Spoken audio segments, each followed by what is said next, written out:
మీరు కూడా ఎలక్షన్కి సిద్ధమయ్యారా? బై ఎలక్షన్స్కి మీ కాన్స్టిట్యున్సీ కూడా? ప్రస్తుతంకి అంటే యాక్టివ్గానే ఉన్నారు. అందరూ కూడా బై ఎలక్షన్ ఎప్పుడు వస్తుందని యాక్టివ్గా వెయిట్ చేస్తున్నారు. ఇప్పుడు ఎనీ టైం వచ్చినా కూడా రెడీగా సిద్ధంగా ఉన్నారు. దాంట్లో ఏం డౌట్ ఏం లేదు. దాంట్లో ఏం డౌట్ లేదు. స్థానిక ఎన్నికలకు సంబంధించి ఎప్పుడుండే అవకాశాలు ఉన్నాయి మీ దగ్గర ఉన్న సమాచారం?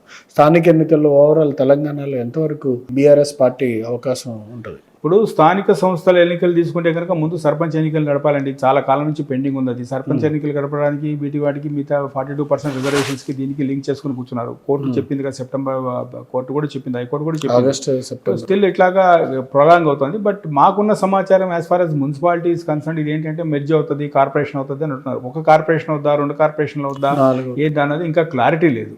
వాళ్ళు అధికారులు కూడా ఏమీ బయటికి ఏమీ చెప్పట్లేదు. కాకపోతే ఏంటంటే మెర్జర్కి ఏదో చేస్తున్నారు. నా ఉద్దేశం ఏంటంటే ఇప్పటికే ఇన్ని డివిజన్స్ ఉంటే జిహెచ్ఎంసీని మేనేజ్ చేయలేకపోతున్నారు. ఇంకా కొత్తగా ఇవన్నీ కూడా కలుపుకుంటే ఆ జిహెచ్ఎంసీ మేనేజ్ అవుతారు ఒక సింగిల్ జిహెచ్ఎంసీ తోటి.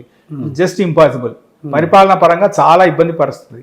అందుకని డీసెంట్రలైజ్ చేస్తారేమో అని నేను ఎక్స్పెక్ట్ చేస్తాను. డీసెంట్రలైజ్ చేస్తేనే పరిపాలనా విధానం పెరుగుతుంది. ఇప్పుడు గతంలో ఇప్పుడున్న 3 జిల్లాలు ఒక జిల్లాగా ఉండేది.